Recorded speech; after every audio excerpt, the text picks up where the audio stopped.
We're going live. I think we're going live. Good We're morning. live. Yes.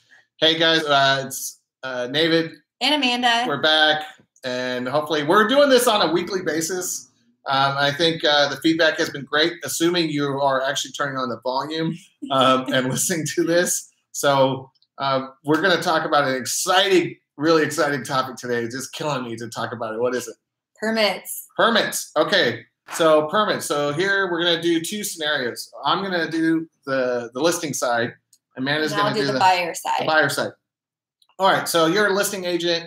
Your clients have told you that they want to list with you, and they're in the middle of doing a bathroom remodel or kitchen remodel, and you're excited because the place is going to look nice.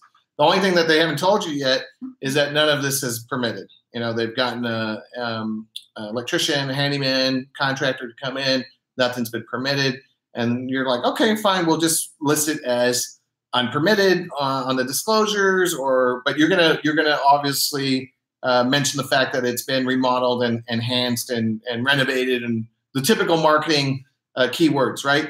That is now becoming an issue. Why? Because the city and counties are starting to look at these kind of listings and seeing that, hey, something's mentioned remodeled, and they're going to send out a code enforcement officer to come out and shut you down or put a violation, even if the work has been completed. So work's completed, you've listed it, and they come down. Next thing on the garage door, front door, there's a notice that do not perform any more work. That can kill your deal. And so I would highly suggest that you go ahead and advise any clients that want to do any work, get the permits done. It's going to be a few more bucks, I get it, but the cities are becoming, they're smart to it, and they know exactly what they're doing. So what happens in that case? I know I got the mic right now, sorry. What happens in that case is that the city can enforce a seller to go ahead and submit plans. And hopefully the contractor took pictures of the actual process. That might actually be the saving grace, but it is a pain, and you're paying a fine and this and that. And then worst case is, let's say you are in contract. We're getting to the buy side, the good side. Let's say you're in contract. Buyer knows that it's not permitted. They're like, okay, cool, we're fine with it.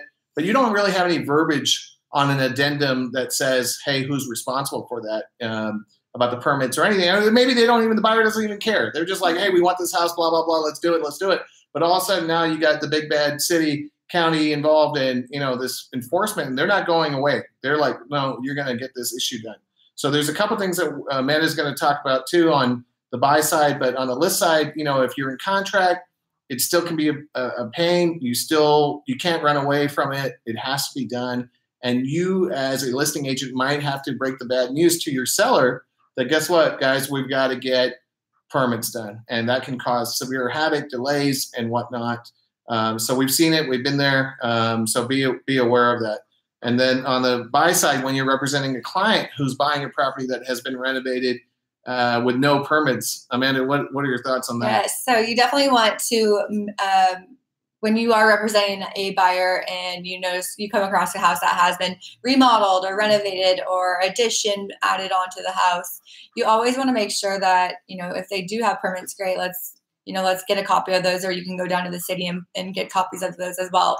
But like David said, when they don't have permits and they're using the verbiage out there to market the property, there is a big possibility of the city coming in and knocking on their door. So you want to protect your clients as well and disclose it to them that, hey, this hasn't been permitted, or it has, or whatnot, and walk them through the process. Hey, what could happen, right, so that there's no unseen surprises going through the transaction and whatnot. So you just always want to disclose right, everything to your clients too. And then the possibility is that the buyer, if the transaction closes, and let's say that the city county hasn't been involved yet, right? And the transaction closes. So I have the listing.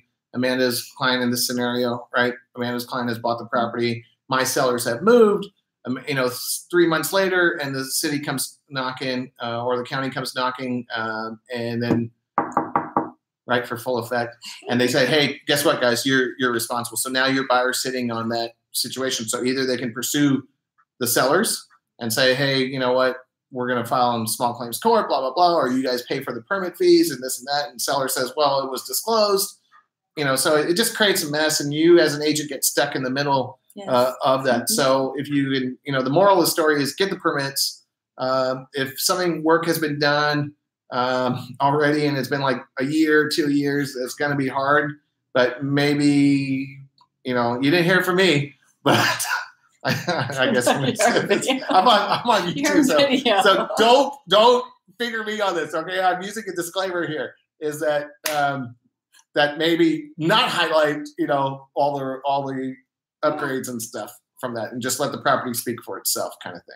All right. But in the end, you just want to be aware if you're representing a seller or representing a buyer. Just be aware of what's going on, what has been done to the house, has it been permitted, unpermitted, and know the steps to go moving forward with it. Sure. So one more thing, and Mira and Christine are having a listing right now where a shed is on the property, and the seller had submitted a permit prior to listing the property, from my understanding, and now that's come into question. The buyer's agent ended up talking to the city, I believe to the city, yes, and starting making some questions, or said, hey, my buyer's purchasing this property, and did some inquiry, and that led to the city pulling the permit that was already in process that the seller had applied for the shed, and now that can be problematic too. So if your sellers are doing any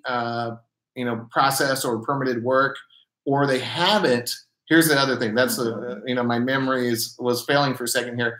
If they haven't done anything, or they are doing something, have some verbiage in place saying that, hey, the buyer, in this case, if I'm representing the seller, right? Strategies are different when you're a buyer's representative or when you're seller's representative. That the buyer's takes on any costs associated with this or that, that might come up during that review process from the city or county. And then on the buyer's side, when you're submitting an offer, if you make your offer shine better than something else, and you're aware that this property has permitted work that has been done, then what's your? You can always put in there that the buyer will take on all the responsibility for the work and what needs to be done. Or not necessarily the work, but at least the costs, right, associated with getting the permits done. So it's one of those things that it's a tricky, slippery slope, but it can really throw your timeline out, because then you have to get someone to do the plans, someone to come in and make sure that everything is done in accordance to code, and that really, really can open up a whole host of things. So just be careful on that.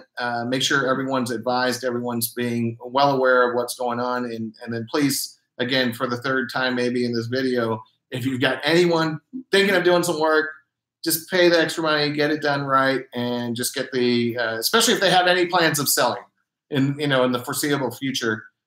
Just spend the extra money now versus later. All right, guys, that wraps it up. Thank you. Hope you enjoyed.